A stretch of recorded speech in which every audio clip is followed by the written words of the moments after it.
Donc bonjour à tous, c'est Nico64, j'espère que vous allez bien. Donc aujourd'hui je vais faire une petite vidéo pour vous présenter le nouveau matériel que je me suis acheté. Donc il se compose d'une canne, une canne Big Bait. Bien que moi je ne suis pas très fan du Big Bait, mais j'avais envie d'employer des leurres un petit peu plus lourds. Donc on va dire que c'est du Big Bait Light. Elle est composée donc d'une Sakura, une Trinis Power Gamecast. Donc en 7 pieds 3, ça fait 2,28 m pour une puissance de 1400 grammes. C'est une action qui est progressive. J'ai eu dans le passé des cannes Big Bait, de très bonnes marques, hein, mais voilà, ça me plaisait pas du tout parce que c'était plus des cannes à jerker, donc des cannes assez courtes avec une action très dure, vraiment des baramines quoi. Et il fallait vraiment taper dans le blanc pour ressentir quelque chose. Celle-ci, voilà, elle est faite justement avec son action progressive pour plier. Quand on voit la plage d'utilisation 1400 grammes, ça peut paraître même impressionnant de balancer avec une canne comme ça des leurres de 14 grammes. Moi j'ai essayé des leurres de 25 grammes, ça part très bien. Donc voilà, donc c'est une 1+1, ce qui veut dire que le talon est détachable. On peut voir qu'elle est toute neuve, hein, il y a encore le plastique sur la poignée. Donc voilà, une canne avec laquelle j'espère pouvoir faire pas mal de jolis poissons, de jolis brocs. Donc pour aller avec, je me suis acheté un moulinet d'occasion. Donc c'est un Curado, c'est un ancien modèle, c'est un Curado, un 201 E7. Donc 7 roulements à billes, voilà, un moulinet vraiment très fiable. Pour ceux qui connaissent, c'est vraiment pour cette plage de puissance là. Le fait que moi je ne veux pas utiliser de gros leurres, mais plutôt, donc je suis très typé leurre souple. Donc des leurres souples entre 40 et 70 grammes à peu près. Donc ce moulinet là va aller impeccable. Pour la tresse, donc je l'ai racheté à un ami qui s'était trompé en fait au niveau de la taille. Donc c'est une 28 centième Power Pro. Power Pro maintenant tout le monde connaît, hein, c'est vraiment très fiable. Donc voilà, vraiment un très bon petit moulin pour aller avec la canne. Ça fait un joli petit ensemble.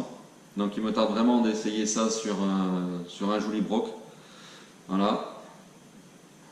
Donc niveau leurre, comme je disais, moi je suis très leurre souple. J'aime beaucoup les leurres souples, pour moi ça a énormément d'avantages. Bon, premièrement, le prix.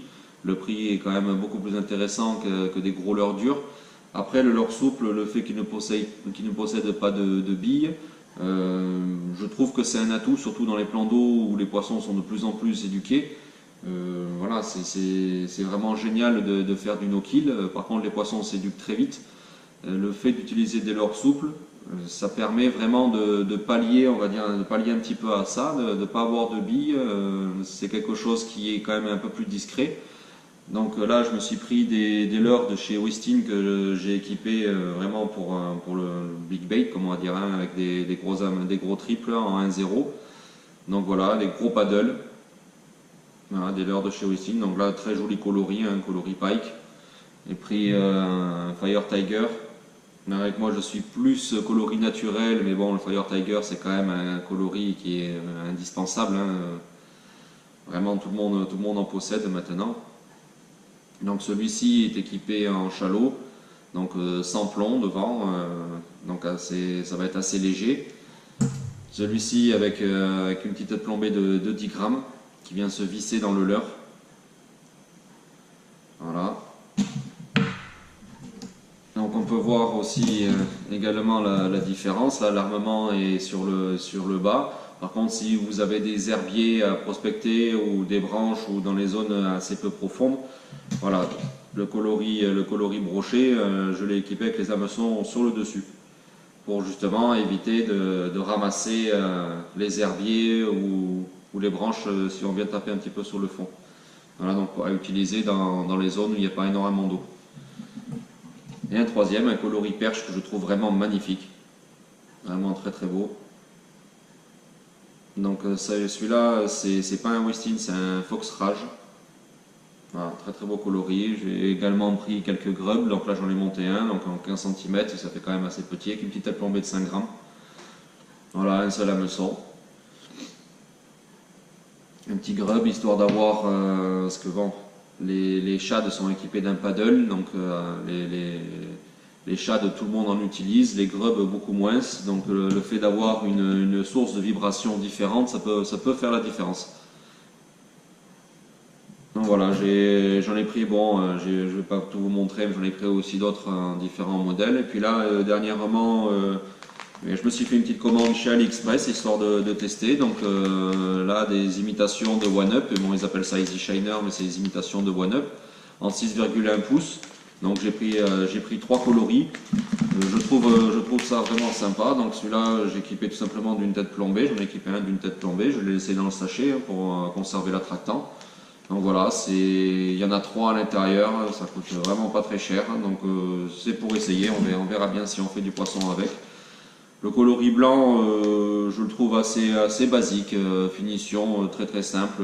Par contre, les autres coloris là, je trouve vraiment ça très beau, c'est bien fini.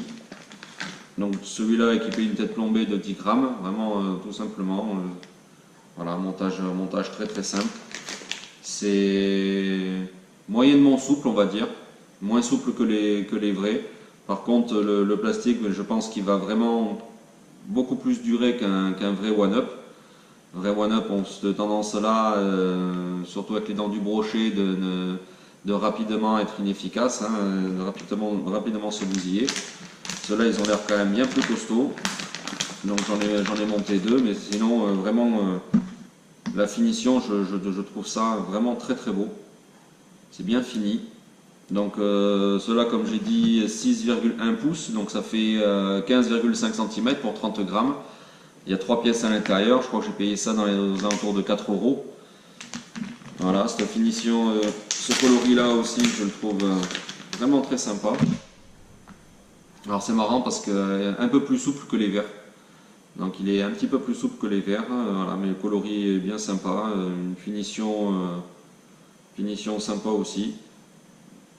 Bon, moi je suis vraiment adepte des One-Up, donc ce n'est pas la même chose quand même, je tiens à le dire. Après, il y a de l'attractant, ça sent très fort, un peu le calamar, la crevette. Voilà, donc les coloris blancs, comme je vous ai dit, beaucoup plus basiques au niveau des finitions. Après, j'ai pris 2 coloris, donc là ils marquent pareil Easy Shiner, mais en 7 pouces. Par contre, ceux-là ils ressemblent beaucoup plus au Ketek. Donc en 18 cm, ils font 35 grammes, il y a 2 pièces par sachet. Voilà. On voit bien, ça ressemble vraiment au Ketek, donc beaucoup plus souple que les autres. Donc ça devrait brasser quand même pas mal d'eau. Voilà, bien fini. Ouais, ceux-là ils schlinguent, c'est impressionnant. Ça sent vraiment la crevette. Donc voilà, il me tarde d'essayer ça, de vous montrer ça au bord de l'eau.